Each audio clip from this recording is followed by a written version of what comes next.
Мумтахана сүресі. Рахман, әрі аса рақымды Алланың атымен бастаймын. Уа иман келтіргендер, менің дұшпандарымды да, өз дұшпандарыңды да дос тұтпаңдар. Олар сендерге келген ақиқатты жоққа шығарып, онымен қоймай, Раббыларың Аллаға иман келтіргендерің үшін, Алла елшісін де, өздеріңді де сыйғызбай, ата-қоныстарыңнан қуып жатқанда, сендер оларға сүйіспеншілік танытсаңдар, сонда бұл қалай? Егер менің жолымда күресу әрі разылығыма бөлену үшін, үй жайларыңды, ата-қоныстарыңды тастап шыққан болсаңдар, онда оларды дос тұтушы болмаңдар. Сендер оларға сүйіспеншілік танытып, сыр алдырып қоюдасыңдар. Ал мен сендердің нені жасырын, нені жария түрде істеп жүргендеріңді жақсы білемін. Ендеше, араларыңнан кімде-кім оларға сүйіспеншілік танытып, сыр ашатын болса, онда шүбәсіз ол тура жолдан тайғаны. Егер олар сендерден басым түсе қалса, дұшпан болып шыға келеді. Сендерге қолдарыңмен де, тілдерімен де қолдарынан келген жамандықтың бәрін істеп бағады. Һәм сендердің де өздері сияқты кәпір болғандарыңды қалайды. Қиямет күні сендерге жақындарың да, бала-шағаларың да пайда бермейді. Ол күні Алла сендерді дүниедегі сенімдерің мен іс-әрекеттеріңе қарай бір-бірлеріңнен ажыратады. Алла не істеп, не қойып жүргендеріңді толық көруде. Шынтуайтында, Ибрахимде және онымен бірге болған мүміндерде сендер үшін жақсы үлгі-өнеге бар.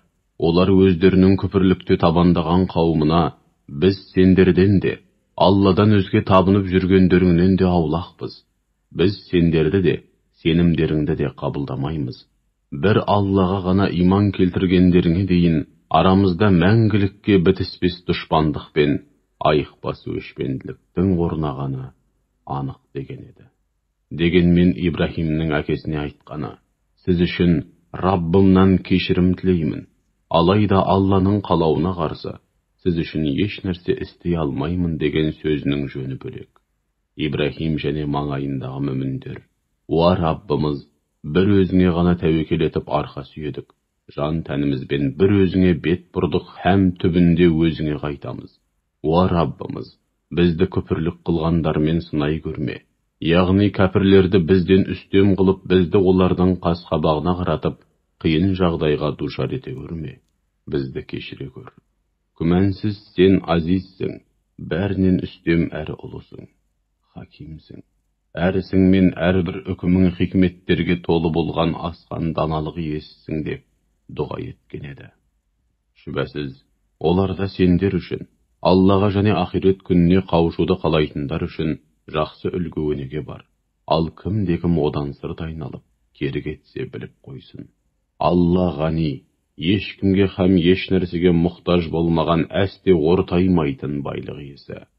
Хамид, бар мақтау мен шексіз шүкіршілікке әбден лайық. Алланың үкімдерін басшылыққа алыңдар. Қайдан білесіңдер?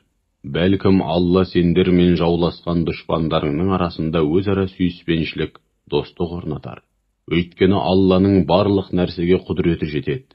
Алла ғафур, құлдарының күнәлері қанша жерден үлкен болса да, тәубе еткендер үшін өте кешірімді, әрі рахим. Әсіресе тәубешіл мүмін құлдарына ерекше мейірімді. Алла сендерді өздеріңмен дін үшін соғыспаған және өз атамекендеріңнен қумағандарға жақсылық жасаудан, һәм оларға барынша әділ болудан тыймайды. Шүбәсіз, Алла әділдікке, адам құқығына ерекше мән беретіндерді жақсы көреді. Керісінше, Алла сендерді өздеріңмен дін үшін соғысқан және өз атамекендеріңнен қуған, һәм қуылуларың үшін қолдарынан келген көмекті аямаған кәпірлермен дос болудан тыяды. Ендеше, кім-де-кім оларды дос тұтса, міне солар нағыз залымдар. Уа иман келтіргендер, қатарларыңа қосылу үшін иман айтып, хижрет етіп келген мүмін әйелдерді сынап көріңдер. Алла олардың иманын бәрінен жақсы біледі.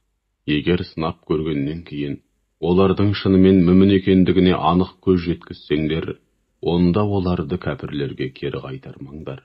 Бұдан былай, олар кәпір күйеулеріне адал емес, кәпір күйеулері де олар үшін адал жар бола алмайды. Сонымен қатар, күйеулерінің оларға берген мәһрлерін қайтарыңдар. Ал сендерге келсек, тиісті мәһрлерін беру арқылы, олармен некелесетін болсаңдар, күнәға қалмайсыңдар.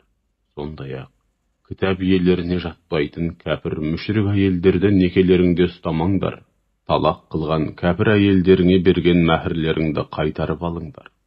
Кәпірлер де исламды қабылдап, сендерге қосылған әйелдеріне берген мәһрлерін өздеріне қайтаруларыңды талап етуге толық құқылы. Міне бұл Алланың үкімдері. Араларыңда үкім беретін бір өзі, өйткені Алла әлим, шексіз ілім иесі, хаким, әр іс мен әрбір үкімі хикметтерге толы болған асқан даналық иесі. Егер жұбайларыңның бірі діннен безген бойда кәпірлерге қашып кетсе, кейін сол кәпірлермен соғысып жеңіске жетсеңдер, әйелдері қашып кеткен ерлерге түскен олжадан алатын үлестеріне қоса, мәһрге жұмсаған дүниенің мөлшеріндей үлес беріңдер. Өздерің иман келтірген Аллаға шын көңілден тағзым етіңдер. Һәм оған қарсы келуден сақтаныңдар. Уа ардақты пайғамбар, жаңадан иман келтірген әйелдер алдыңа келіп, Аллаға ешкімді һәм еш нәрсені серік етіп қоспау, ұрлық-қарлыққа бармау, зина жасамау, балаларын өлтірмеу, бөтен баланы, немесе басқа біреуден тапқан баласын күйеуіне теліп өтірік айтпау, бірде-бір игі істе саған қарсы келмеу мәселелерінде саған ант бергілер келсе, анттарын қабылда. Һәм олар үшін Алладан кешірім тіле, өйткені Алла ғафур. Құлдарының күнәлары қанша жерден үлкен болса да, тәубе еткендер үшін өте кешірімді, әрі рахим, әсіресе мүмін құлдарына ерекше мейірімді. Уа иман келтіргендер, Алла қаһарын төккен қауымды өздеріңе дос тұтпаңдар. Кәпірлер қабірде жатқандардан қалай үміт үзген болса, олар да ақиреттен дәл солай үміт үзген.